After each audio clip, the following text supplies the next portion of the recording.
तो आप सबका सत्संग में पधारने का बहुत बहुत स्वागत करते हैं, आशीर्वाद कहते हैं। हमने ये देखा है हमारी संस्कृति जो कि बहुत महान है, जिसमें आपको बताया कि हमारे अलग अलग आश्रम बने, चाहे वो गृहस्थ आश्रम रहा या ब्रह्मचर्य आश्रम। तो गृहस्थ आश्रम पे चर्चा कर रहे हैं, पहले वाले हम चर्चा कर चुके। आज का हमारा यह देश हमारी संस्कृति से बहुत तो नहीं, कम भी नहीं, दूर होता जा रहा है। आज दोगली नीति हो गई है। आदमी चाहते हैं हम फॉरेन कल्चर को माने, पर हमारे घर में रहने वाली बेटियां, बहनें, माँ, पत्नी वो इंडियन कल्चर को माने।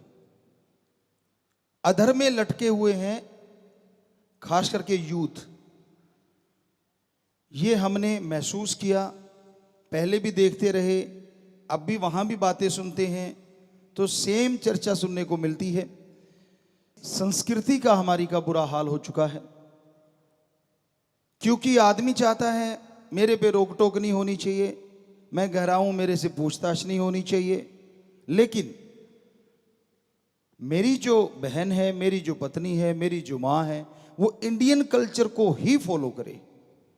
कितना अजीब लगता है ना। जिंदगी आप भी जी रहे हो, वो भी जी रहे हैं, और हर जगह ऐसा नहीं है, कहीं इससे उल्टा भी होता है। कहीं कहीं महानगरों में तो गृहस्थ जिंदगी सुखमय तरीके से जीना चाहते हो तो आपका फर्ज है कि आप एक दूसरे का सम्मान करें। आपका फर्ज है, कर्तव्य है कि एक दूसरे के विचारों को समझें और दोनों ही घर परिवार के मसलों पे चर्चा करें। क्या पता पति कोई बढ़िया आइडिया दे दे, क्या पता पत्नी कोई बढ़िया आइडिया दे दे। ईगो हार्ट मत कीजिए अपनी। जिसका भी आइडिया बढ़िया हो उसको मान लो, और हो सकता है इससे आपके घर में तरक्कियां आ जाएं। कई बार ये होता है कि पति कहता है मेरे को सब आता है, मैंने नहीं पूछना कुछ भी, मैं सब जानता हूं। या फिर पत्नी भी ऐसी होती है, जिसकी जिसके घर में चलती है हम उसकी बात कह रहे हैं। तो होना यही चाहिए। अगर आपके माँ बाप हैं तो शामिल उनको भी कर लीजिए, बुजुर्ग हैं, मानी बात। आज के दौर का कम पता है, ये भी मानी बात। लेकिन उम्र एक ऐसी किताब है जो वो सिखा देती है, दुनिया की किसी किताब से आप नहीं सीख सकते।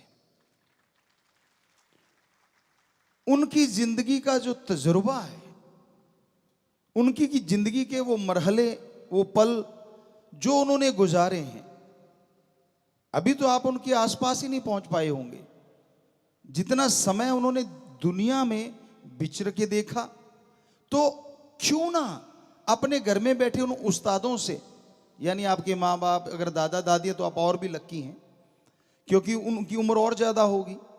तो उम्र जो सिखाती है वो कोई टीचर, मास्टर, लेक्चरर नहीं सिखा सकता। ये हमारा तजुर्बा है, अनुभव है। तो पिछली बार हमने रोका था कि 2 घंटे मोबाइल ना सुना करो। उसके बाद अब आके देखा तो इतने बच्चों के मैसेज आए हुए।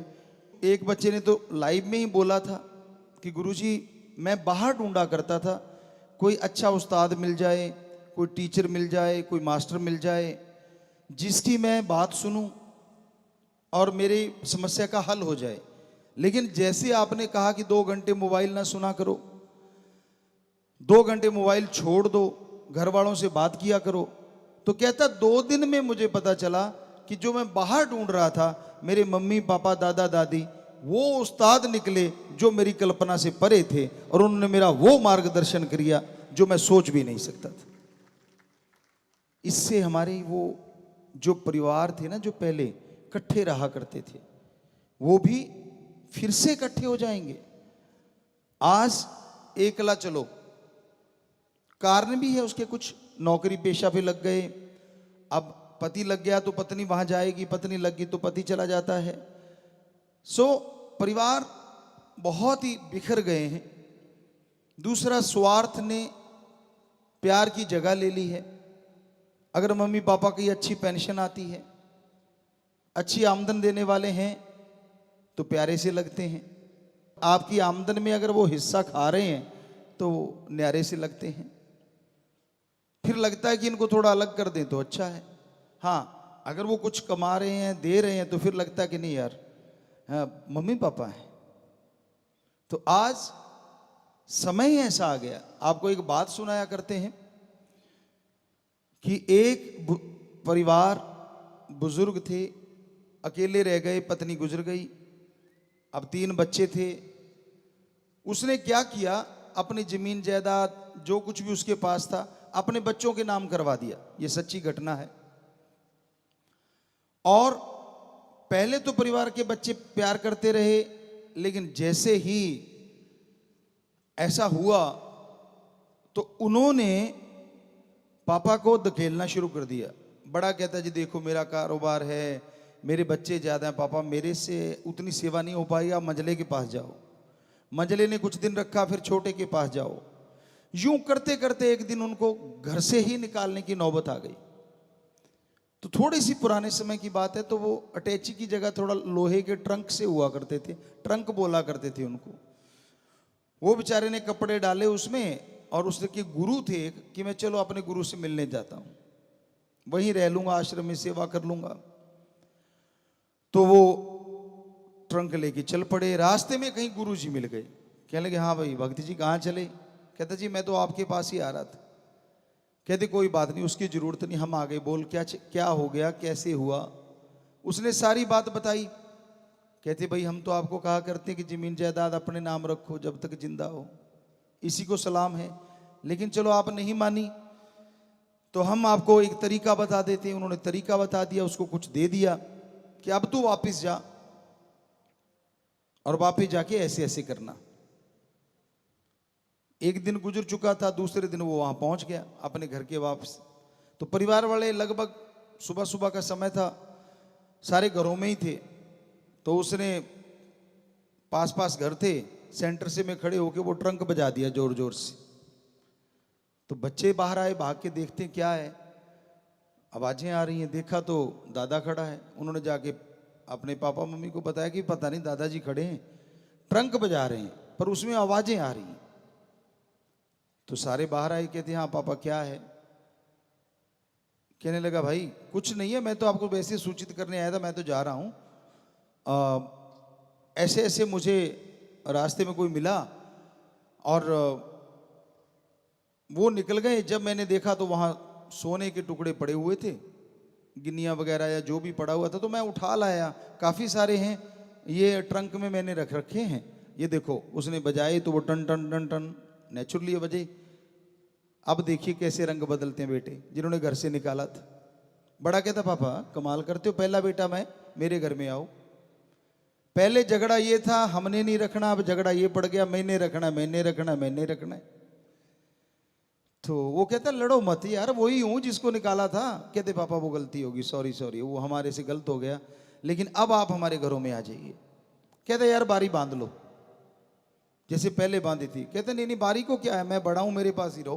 कहता नहीं नहीं तेरी गृहस्थी बहुत बड़ी है ना, तूने कहा था। कहता जी वो बोला तो है कि गलती हो गई। तो महीना महीने की ज्यों त्यों करके उन्होंने टर्न रख ली। महीना वो रखे, महीना वो रखे, महीना वो रखे।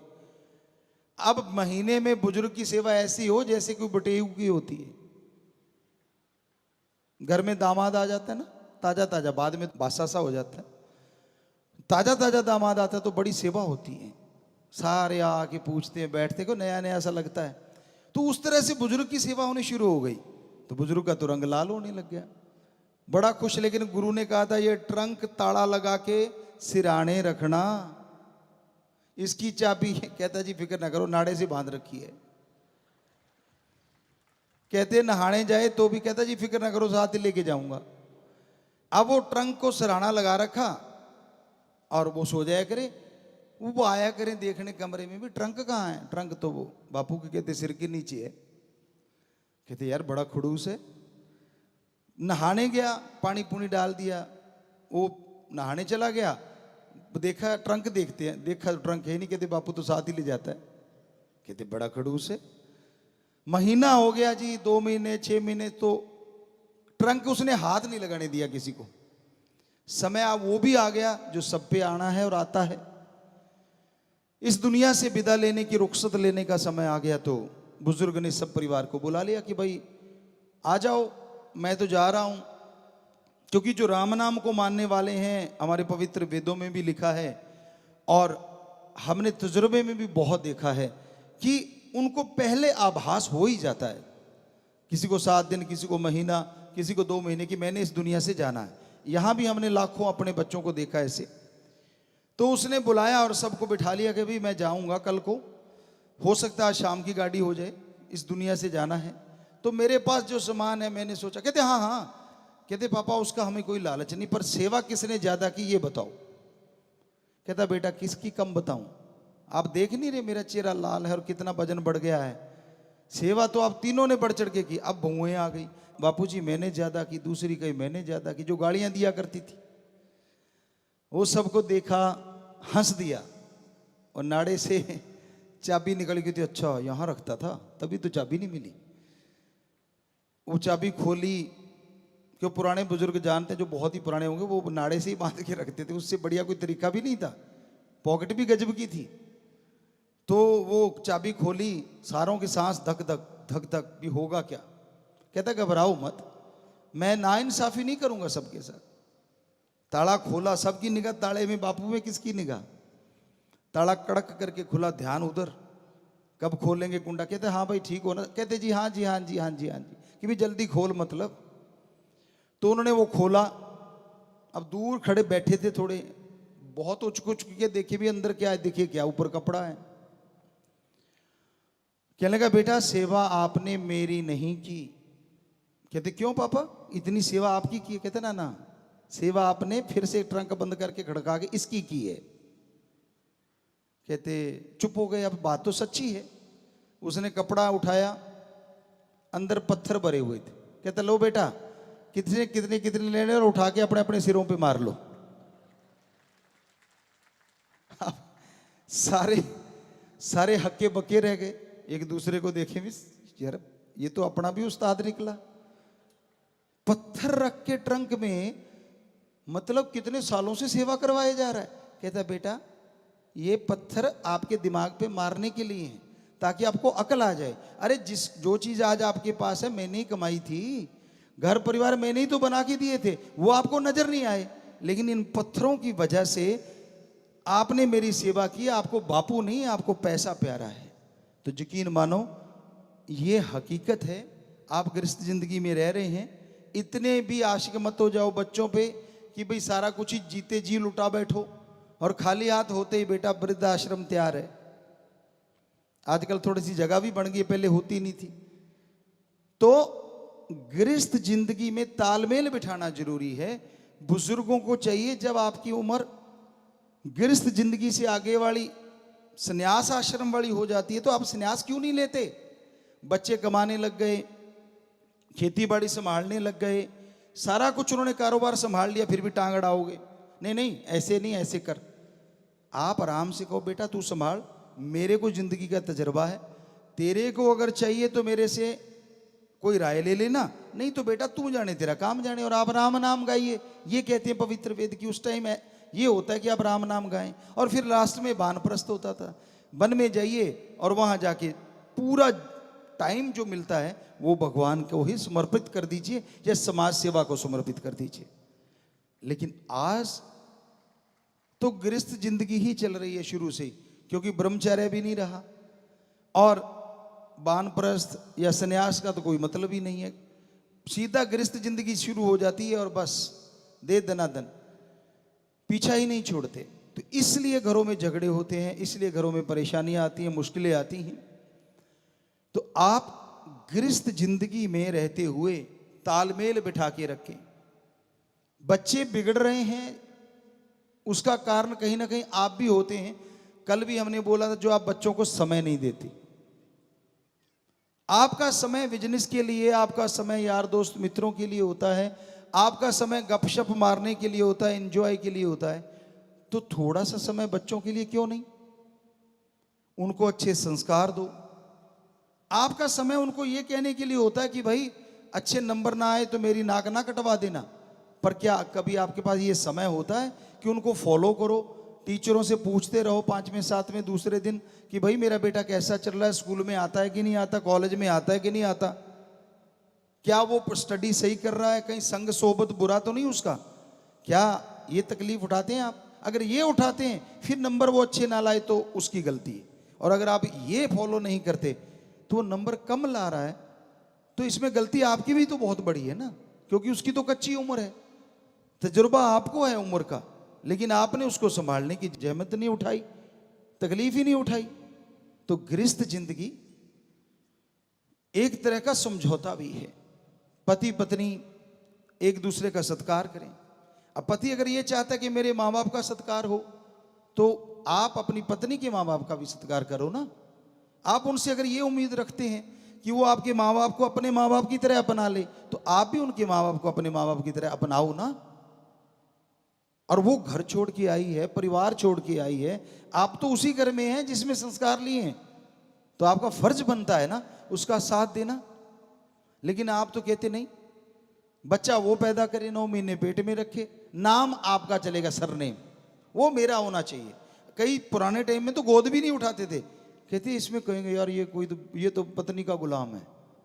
9 महीने उसने पेट में रखा। आपको लगता है छोटी बात है? 2 ईंट बांध के 3 दिन पेट पे 2 ईंट बांध लो और 3 दिन सो के देख लो, पता चल जाएगा तकलीफ क्या होती है।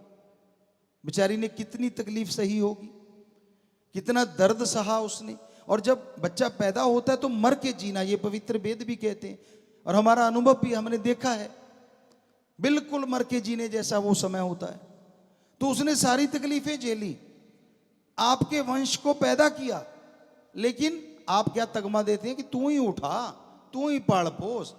आप उसमें दखल ज्यादा देने को तैयार नहीं होते, क्योंकि यार कहेंगे यार ये तो पत्नी का गुलाम है।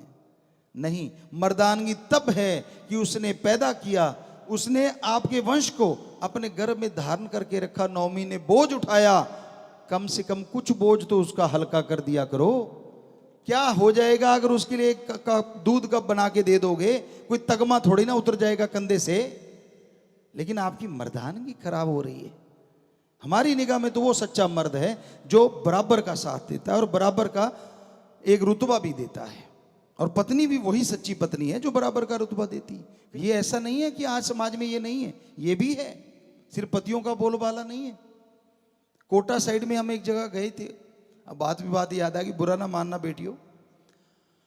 हम चले गए और वो सज्जन कहने लगे, अच्छे ऑफिसर थे, कहते गुरुजी आप पास में सत्संग कर रहे हो, जाते जाते चाय पी जाना। हमने कहा बेटा कोई बात नहीं, आप कहता फैमिली भी मिल लेगी। हम चले गए, देखा तो वो सज्जन 2 बच्चे उठाए हुए हैं और पार्क में घूम रहे हैं। कहता आजो गुरुजी आजो आजो। वो बाहर ही उनके गेस्ट रूम था, घर था, बाहर वाला कमरा, उसने दरवाजा खोला, हम अंदर सारे चले गए, 2-4 आदमी साथ थे। तो देखा, हमने कहा यार जैसे बैठे देखा तो वो है ही नहीं सज्जन। हमने कहा आपा उसके घर आए हैं, वो अभी तो आ रहा था। कहते गुरुजी वो बच्चा रोने लग गया। हम 5 मिनट 7 मिनट इंतजार किया, वो नहीं आया। तो हमारे जो लांगरी सज्जन थे, हमने कहा यार देखना बाहर वो खड़ा हो। वो उसके पास गए, कहने के भाई गुरुजी आपके घर बैठे हैं, आप यहां पार्क में घूम रहे हैं। कहता ड्यूटी है। वो हमें कहता जी उनकी तो कोई ड्यूटी है बाहर पार्क में। हमने कहा यार ये कौन सी ड्यूटी है जो पार्क में घूम रहे? कहते नहीं वो कह रहा है ड्यूटी है। इतने में वो उनके घर से जो बिटिया थी वो आ गई, उनकी पत्नी। तो वो चाय लेके आ गई, वो भी गुरुमंत्र लिया हुआ था। कहते गुरुजी प्रणाम। हमने कहा बेटा बोलो। ठीक है।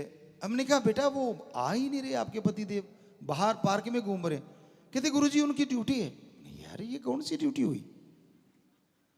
ये दफ्तर में जाते हैं, ये तो मानी बात की उनकी ड्यूटी है, ये पार्क में घूमने वाली कौन सी ड्यूटी है? कहती कोई नहीं मैं बुला लेती हूँ। उन्होंने गेट खोला, आवाज दी, कहती आजो आजो। वो आ गया। हमने कहा बेटा बाकी बातें बाद में, भाई आज तक हमारी इतनी उम्र होगी हमने ये ड्यूटी नहीं देखी जो पार्क वाली है। तो थोड़ा सा हमें समझा दो ये ड्यूटी है क्या? कहती गुरुजी, उसने इधर उधर देखा, ज्यादा लोग तो नहीं, ज्यादा नहीं थे क्योंकि 1-2 जने ही थे। कहने लगे गुरुजी मैंने ही कहा था कि भाई ये बच्चे आप नहीं संभालने और बाहर रहना है जब तक मैं कहूँ ना, तो बच्चों की ड्यूटी आपकी है। तो हमने कहा हम तो घर आ गए थे। कहते गुरुजी इन्होंने कहा नहीं ना आने को, जब तक ये कहेंगे नहीं मेरी ड्यूटी तो चल रही है। हमने कहा वाह बेटा। वो बिटिया को कहा बेटा तेरी ड्यूटी बड़ी सख्त है, बड़ी तगड़ी बॉस है तू तो, इतने तो दफ्तर में नहीं होते। कहते नहीं गुरुजी ऐसे ठीक ही भी नहीं आते, धीरे से बोलिए। तो बेटा बेटियों आप भी ऐसा ना किया करो अगर किसी का ऐसा है। और बेटों को तो कह ही चुके हैं कि नहीं करना चाहिए, बराबर का आप हिस्सेदार मानिए। क्योंकि हमारे धर्मों में अर्धांगनी ऐसे नहीं बोला गया, हिंदू धर्म में उसके मायने संपूर्ण तब होते हैं जब दोनों आप हैं इकट्ठे मिलके चलते हैं। यकीन मानिए वो अगर स्वर्ग से बढ़िया होता है जब दोनों एक दूसरे का सम्मान करते हैं, दोनों एक दूसरे की इज्जत करते हैं। उस घर में स्वर्ग से बढ़ के नजारे होते हैं। और पवित्र वेदों में भी तो बहुत बड़ा अनुभव है संतों का, तभी तो उसमें बताया गया है और हमने अपना अनुभव आपको बताया। तो ये हकीकत है, घर गृहस्थ में आप रहें तो एक दूसरे का सम्मान। और दूसरी एक बड़ी बात जिसके लिए आज बहुत से तलाक हो रहे हैं, यूथ में खास करके झगड़े हो रहे हैं, एक दूसरे पे यकीन ना करना। शक एक ऐसी बुरी बला है जो जला के राख कर देती है। रिश्ते भी आपने ही बनाए होते हैं आज के बच्चों में। तो कौन सी मैरिज, शायद लव मैरिज बोलते हैं, वो तो फिर किसी का तो उसमें दखल ही नहीं, आपने ही तो बनाए थे ना वो। और फिर शक भी करना शुरू कर देते हैं। क्या आपको उसका पता नहीं था कि भाई ये इस फितरत का मालिक है या इस फितरत की मालकिन है? तो फिर दृढ़ यकीन तो रखना पड़ेगा ना। बिना वजह शक, वो कहीं से जाया बेचारा, दफ्तर में बैठा है, वो अपना कंप्यूटर चला रहा है, आजकल बाल झड़ रहे हैं, किसी का बाल झड़ के उसके ऊपर आके गिर गया, घर में आया वो ही पकड़ लिया, ये देखो ये क्या है, मर गया बेचारा, कहां से बताए कि उसके बाल झड़ रहे हैं। हो सकता है वो सच भी हो, हम नहीं कहते, हम तो अपना एक अनुभव बता रहे हैं कि ऐसा हमारे सामने केसेस आते हैं, बच्चे लड़ते हैं आपस में। अब पार्टी है, कई बार दफ्तरों में हो जाती है, डांस वगैरह हो रहा है, तो उसमें कहीं ना कहीं कुछ लग गया कपड़े पे तो गड़बड़ हो गई। तो थोड़ा सा जब गृहस्थ जिंदगी में अगर आप अच्छी जिंदगी जीना चाहते हो, यकीन रखना भी सीखो। क्योंकि यकीन अगर है तो घर में सुख शांति चलती है और प्यार मोहब्बत की बरसात होती रहती है। यकीन डगमगाया नहीं। और फिर आज के बच्चों का तो हमें ये नहीं पता चलता, इनके रिश्ते जुड़ते हैं तो पार्टी, टूटते हैं तो पार्टी। ये किसी धर्म में नहीं है और ना हमारे कल्चर में है, ये बाहर का कल्चर आ गया शायद। आजा मेरा ब्रेकअप हुआ, शायद ब्रेकअप ही नाम लेते हैं, आजो आजो आज मेरा ब्रेकअप हुआ, ऐसे लगता बारात जाना हो। क्योंकि हमारे टाइम में तो बारात के टाइम शगन मनाते थे ऐसा, आज वाले ब्रेकअप का शगन मनाते, आजो आजो आजो। अरे दिल्ली की संस्कृति को बनाए बैठे हो और करोड़ों की संस्कृति जो हमारी भारतीय है उसको छोड़े बैठे हो यार, कमाल करे जा रहे हो। हमारी संस्कृति तो बनाती है कि जब रिश्ता जुड़ता है वो होती है खुशी की बात, टूटता पहले तो टूटता ही नहीं था। हमें यहां तक याद आता है, बाकी हो सकता है कि हिंदू धर्म में तो तलाक की कोई जगह ही नहीं है, यहां तक हमने पढ़ा। हो सकता है कोई चैप्टर छूट गया हो सकता है कहीं ऐसा लिखा हो, पर हमें लिखा मिला नहीं। तो हमारे तो ये था ही नहीं। क्यों? क्योंकि हमारे तो एक दूसरे पे यकीन करना अर्धांगनी है आपकी, तो मतलब बराबर की हकदार हैं आप एक दूसरे के लिए। सम्मान कीजिए, एक दूसरे की भावनाओं का सत्कार कीजिए, वहीं सुख होता है।